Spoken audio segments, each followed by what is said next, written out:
Now, as howling winds echo across the snow-covered reaches of the wild Northwest, the Quaker Oats Company, makers of Quaker Puff Wheat and Quaker Puff Rice, the delicious cereal shot from guns, in cooperation with the Mutual Broadcasting System, presents by special recording Sergeant Preston of the Yukon.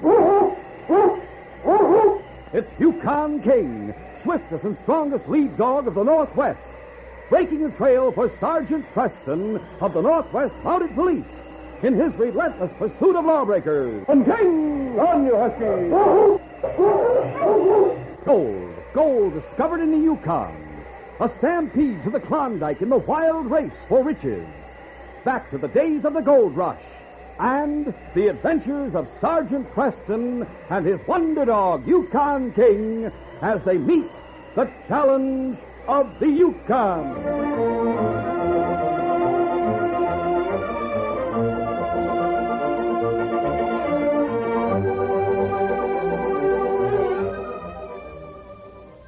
Our adventure will begin in just a moment. You can play a vital part in the defense of our country. Radar is a wonderful invention, but it cannot completely eliminate the chance of foreign aircraft slipping through undetected. To prevent the possibility of such an unwelcome surprise, the Ground Observer Corps has been established. This volunteer organization is composed of civilians who are spending a few hours of their spare time each week skywatching. They have been taught how to do this job by Air Force personnel who also supervise the observers' time on duty. Today, there are 49 filter centers located in 27 states to which observation posts report. All these centers and posts are manned by volunteers. When the Ground Observer Corps extends its coverage to the rest of the country, many more sky watchers will be needed. If you are a teenager or older, enroll now for service in the Ground Observer Corps in your locality.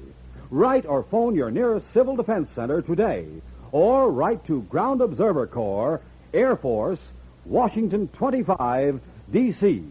Help protect your country. This message is brought to you as a public service.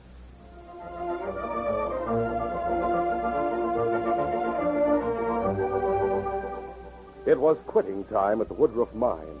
Doug Chandler had just come into the owner's office. He didn't have much hope that old Philo Woodruff would grant his request, but still it was worth a try. Well, Chandler, what is it you want to see me about? I'd like to ask you a favor, Mr. Woodruff. A favor? What is it? Well, as you know, sir, my little boy is crippled. Yes, I know that. His leg was broken in the fall, wasn't it? That's right, sir. It never mended properly. He's had to hobble around on crutches ever since. Well? I received a letter yesterday from Dr. Hollis at the Good Samaritan Hospital in Dawson City. He wrote to a specialist in San Francisco and described the case to him. And the specialist wrote back that he believes Eddie's leg can be fixed. Well, I'm glad to hear it. But what's all this leading up to? Well, to send Eddie back to the States and pay for the operation, I'll need $1,000. Yes? I was wondering if you could advance me that much. Advance you $1,000? Are you crazy? I know it's a lot of money. A lot of money. As a man hand, you're earning $200 a month. $1,000 amounts to 5 months' wages. I can work it off by next spring, sir. I'll even pay you interest on the advance. The answer is no. All right, Mr. Woodruff. Sorry I bothered you. One moment, Chandler. Yes, sir? You say your son is living in Dawson? Yes, sir. I suppose you like to see him as often as possible? Naturally. Well, I'll give you a chance to do just that. I want to send a message to Inspector Conrad at Mounted Police Headquarters. You can deliver it for me. And while you're in town, you'll be able to visit with your boy. Thanks very much. When do you want me to leave? First thing tomorrow morning. Stop in at the office and my clerk will have the message ready for you. All right, sir. Incidentally, on your way out, ask the clerk to step into my office. Tell him to bring pencil and paper. Yes, sir. Bert Heflin, the mine company clerk, was seated at his desk just outside Philo Woodruff's office. Say, Bert. Yeah? Mr. Woodruff wants to see you in his office. He said to tell you to bring pencil and paper. Okay.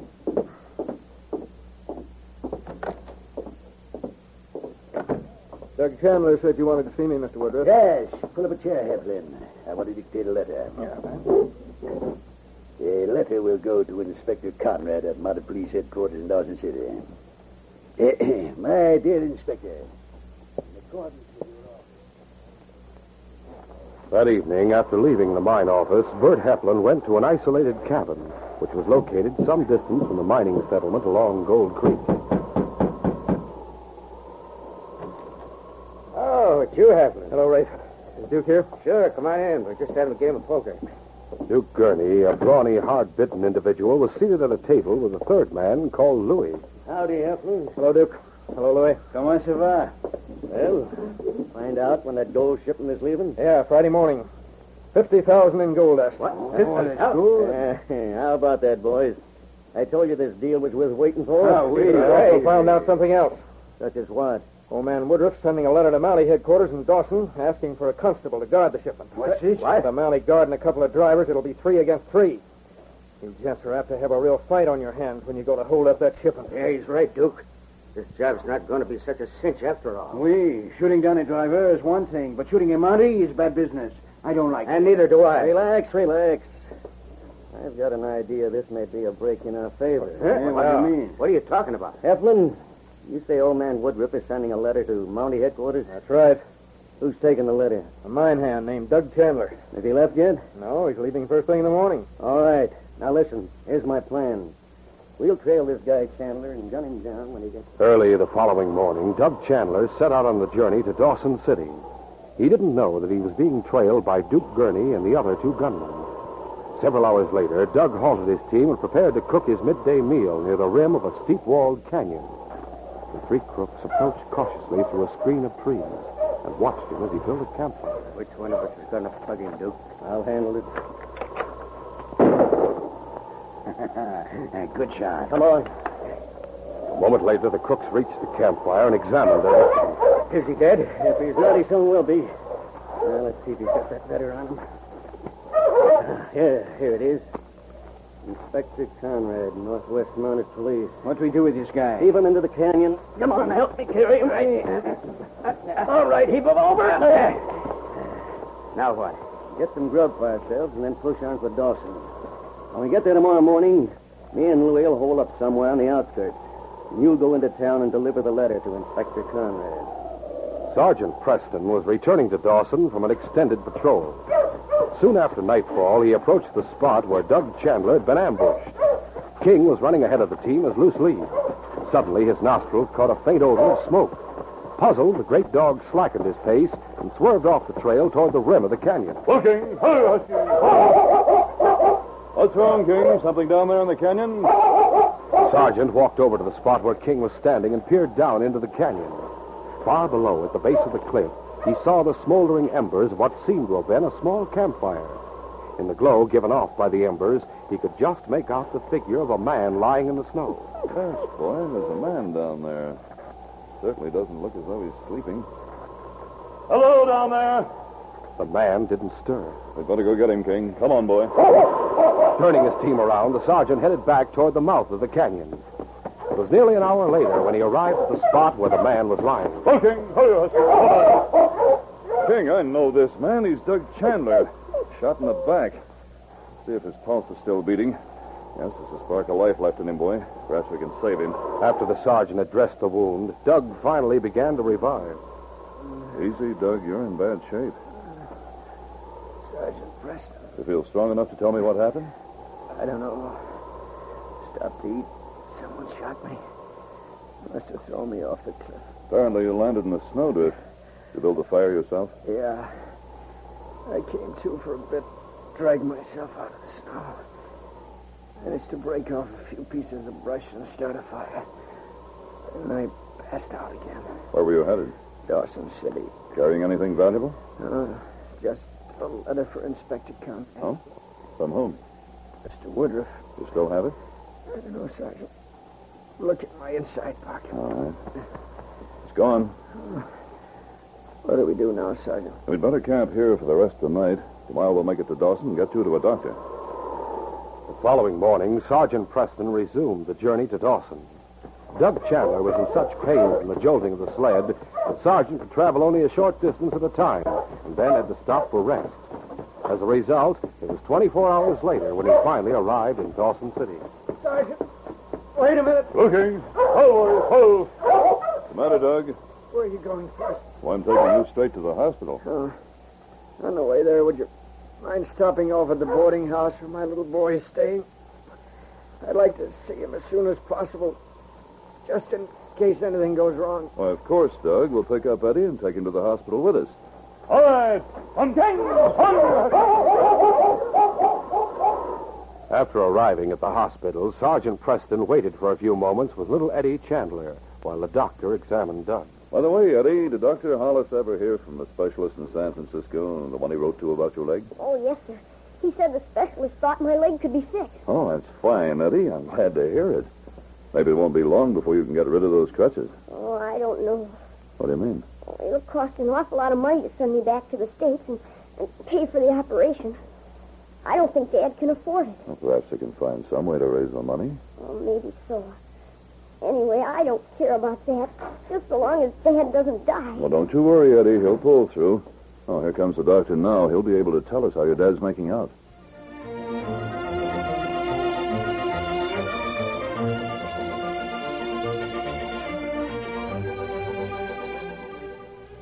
We'll continue our adventure in just a moment.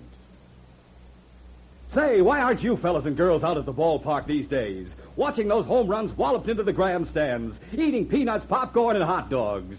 Come out to the ball game as guest of a major or minor league team. All over the country, kids 12 years or younger are seeing major or minor league games free. All you do is bring mom or dad or another paying adult, and you get your free baseball ticket immediately inside packages of Quaker Puffed wheat, Quaker Puffed rice, and Muffet shredded wheat. You'll find 2 free baseball tickets inside Quaker Paco 10. Names of teams and dates are on every ticket. So be guest of your favorite team at the ballpark. Rush to the store with your mom and grab free baseball ticket packages of Quaker Puffed wheat or rice, Muffet shredded wheat, or Quaker Paco 10, which has 2 free tickets. The more packages of these delicious Quaker cereals you get, the more free baseball tickets you get.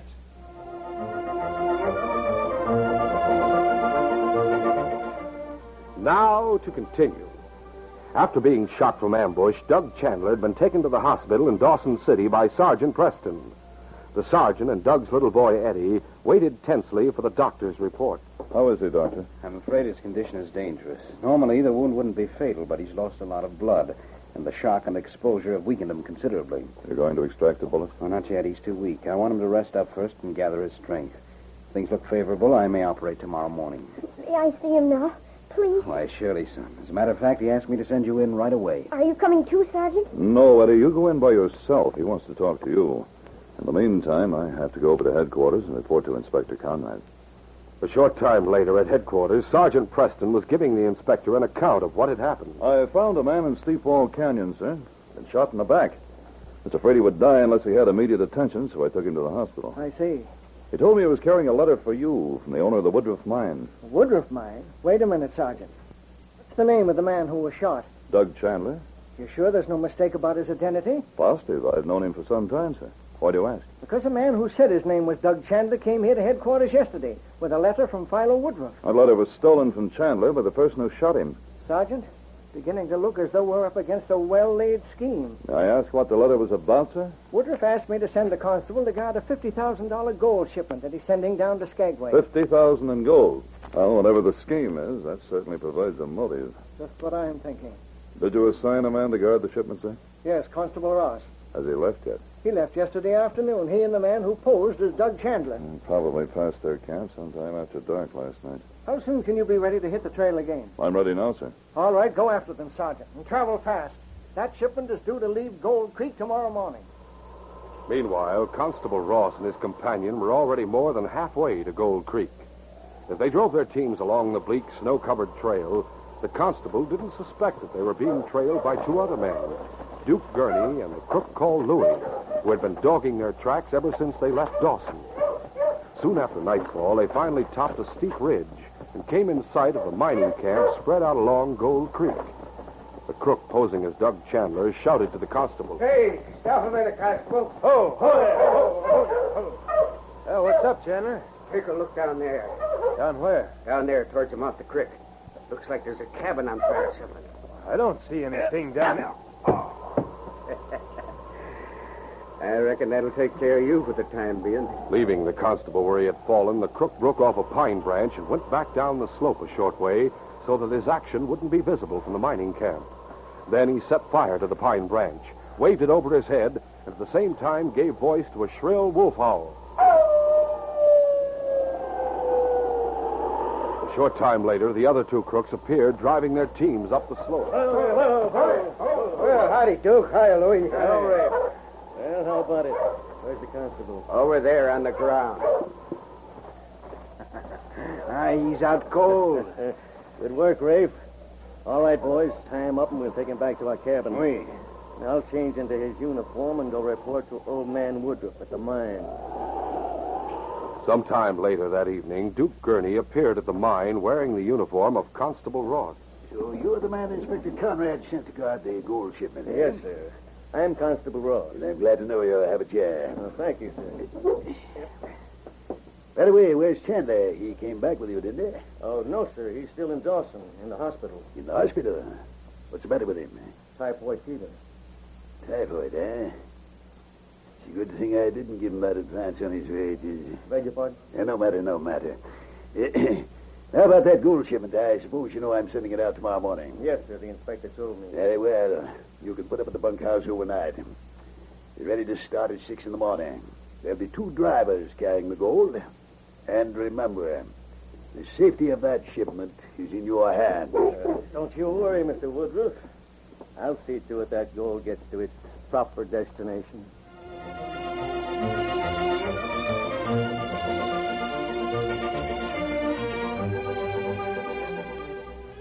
We'll continue our adventure in just a moment. The bases are loaded. It's the last of the ninth and 2 out. Here comes the pitch. He swings. And it's a grand slam home run. Be right there in the ballpark and see a grand slam home run. Come out to the ballpark this very week as guest of a major or minor league team. Walk right through the gate free if you are 12 years or younger and bring mom or dad or another paying adult. It's so easy to get a free baseball ticket. It's right inside a package of Quaker Puffed wheat, Quaker Puffed rice, and Muffet shredded wheat. You get 2 free tickets in Quaker Pack-O-10. The ticket tells you the names of the teams and the dates. Don't miss out on the fun another day. Bring the whole family. Remember, no mailing, no waiting. You can get as many free baseball tickets as you want.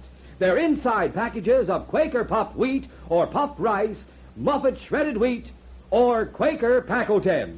Get yours right away.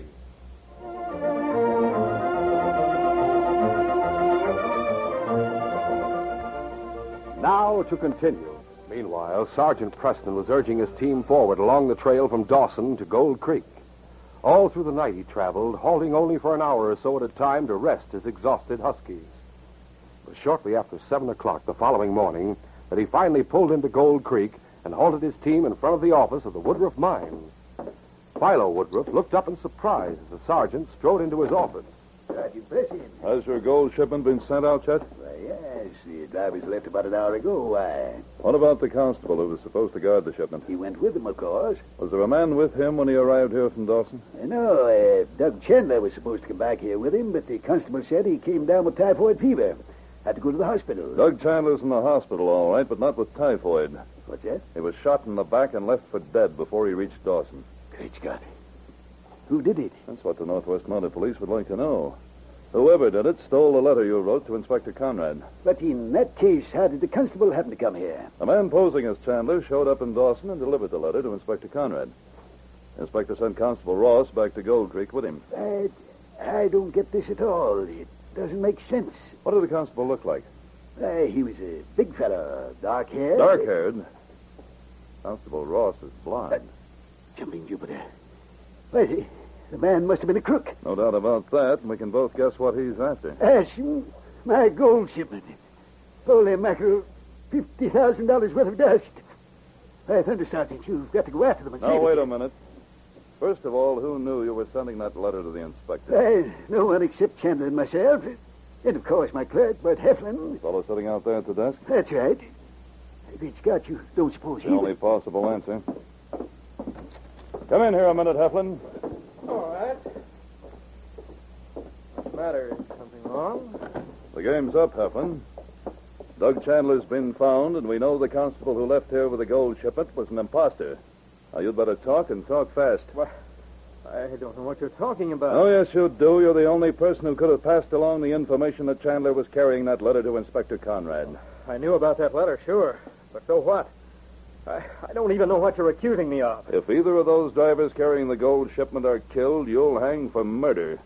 This is your one chance to save yourself. And by thunder, you had better talk. I tell you, I don't know what this is all about. How can I talk when I've got nothing to say? All right, Heflin, if that's your attitude. I'm arresting you as an accessory to the shooting of Doug Chandler. You can't arrest me. I haven't done anything. You've got Turn no around evidence. and hold your hands out in back of you while I snap on these handcuffs.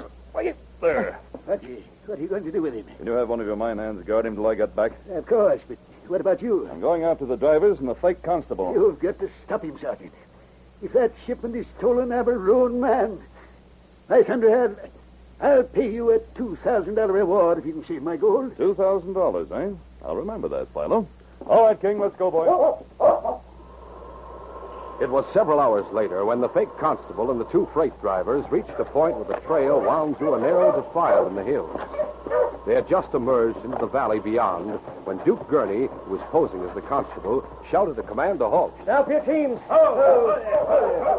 About time to eat, huh, Constable? Sorry, gents, but that's not why we're stopping. Huh? Get your hands up, both of you. What's a gun? What's the idea? Stand up and start reaching. And don't try any funny stuff. This gun in my hand isn't the only gun that's covering you. If you'll cast your eyes at that big boulder over yonder, you'll notice two more guns aiming this way. Holy smoke, he's right, Jid. Yeah. There's two guys over there behind that rock. We got him covered, Duke. Go ahead and take the gun. Yeah, I'll attend to that little detail right now. All right, give me yours. Yeah. All right, the harmless. Come on over and join the party. Right under, Duke. I got to hand it to you. Your scheme went off without a hitch. It's plenty smart the way you figured this job out. I sure never thought I'd see a Mountie turn crook. I'll let you in on a little secret, Jen. I'm no Mountie. What? I just borrowed the Mountie's uniform. How about it, Rafe? Did you bring the constable along like I told you to? Sure thing, Duke. I got him on my sled, all tied up and gagged. All right. You'll tie up these two drivers and dump all three of them somewhere off the trail. And we'll take the gold and clear out of here. Got some rope handy? Yeah, on my sled. Okay, holster your gun, Louie. Let's get busy. By thunder, the Mounties will get you for this. Shut up and keep those hands Drop up that higher. gun. Hey, who's that? A Mountie. With his team silent, Sergeant Preston had just emerged from the pass. He jumped from his sled runners and covered the crooks. You won't take me, Mountie. The Mountie's gun spoke first, and Duke toppled face downward into the snow. Rafe and Louis went for their guns, but the drivers lunged for them. Louis fought his way free with a vicious blow and turned to fire at Preston. I get you money. Again, the sergeant shot first, and Louis fell wounded. After taking his gun, the driver turned to help his own partner. Between them, they overpowered Rafe by the time Sergeant Preston reached the scene. Keep him covered while I take a look at these two on the ground. Sure will, Sergeant. You recognize either of them? Yes. This one wearing the constable's uniform is Duke Gurney. He's wanted for armed robbery. Are they dead? No, just wounded. I'll bandage them up, and then we'll take all three of them back to the mine. How'd they pull off their scheme? I mean, one of them posing as a constable and all that. Oh, it's a long story, Jed. I suspect Bert Heflin was mixed up in the scheme, but he claims he's innocent. Says he knows nothing about it. However, even if we can't convict Heflin, these three will certainly go to prison. And if Doug Chandler should die, they'll hang for murder. Hey, now, wait a minute. Heflin's not going to wiggle out of this rap. He was the one who got us into this deal in the first place. By thunder, if we hang, he'll hang with us. Because I'll testify against him. Thanks very much. That's all I wanted to know. 2 days later, Sergeant Preston and Eddie stood at Doug Chandler's bedside. Doug was propped up in bed with a cheerful grin on his face. Well, Doug, the doctor tells us that you're out of danger. That's right, Sergeant. He says I ought to be on my feet in a couple of weeks. Oh, gosh, Dad. I sure am thankful you're going to be all right. I don't know what I would have done if you had died. Well, son, there's the man we have to thank for it.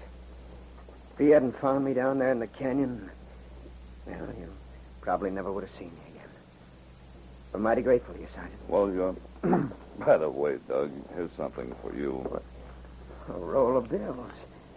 Hey, what the dickens? $2,000 from Philo Woodruff. What?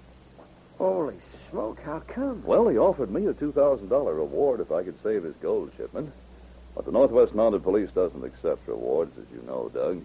So I persuaded him to turn the money over to you. After all, you were shot in the line of duty, so to speak, and it was through you that the police got wind of the whole scheme. Sergeant, I just don't know what to say. Eddie, do you realize what this money will mean to us, son? Is there enough to pay for the operation on my leg? Oh, you bet there is, son. More than enough. And when you go back to the States, I can go with you. Just think, it won't be long before you can get rid of those crutches and be playing around just like all the other kids. Oh, golly, Dad. Well, King, old boy, with Eddie and Doug taken care of, I'd say this case is closed.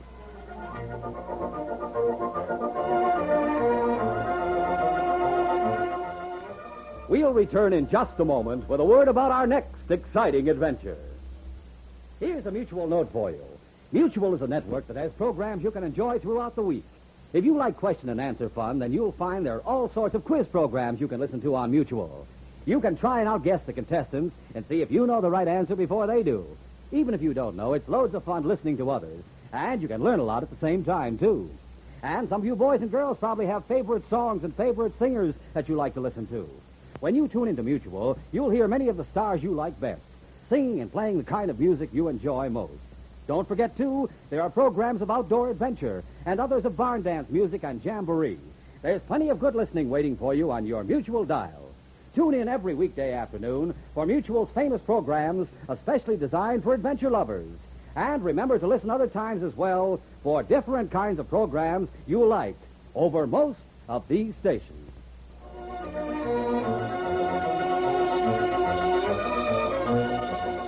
Sergeant wasn't expecting trouble when he came to Timberton, but now he'll be facing trouble and danger aplenty as he sets out to trail a desperate hold-up man with a fortune in gold at stake. Be sure to hear this exciting adventure Wednesday.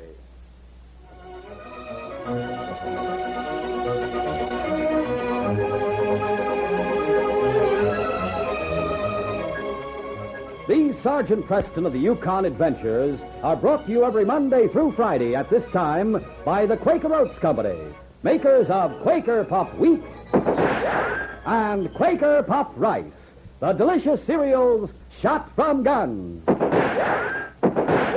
By special recording in cooperation with the Mutual Broadcasting System.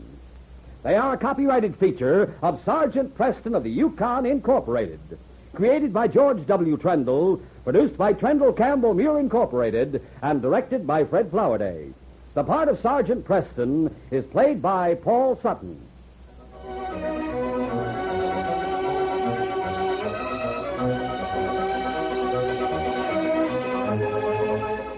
This is J. Michael wishing you goodbye, good luck, and good health from Quaker Puff Wheat and Quaker Puff Rice. So long. This is Mutual, Radio Network for all America.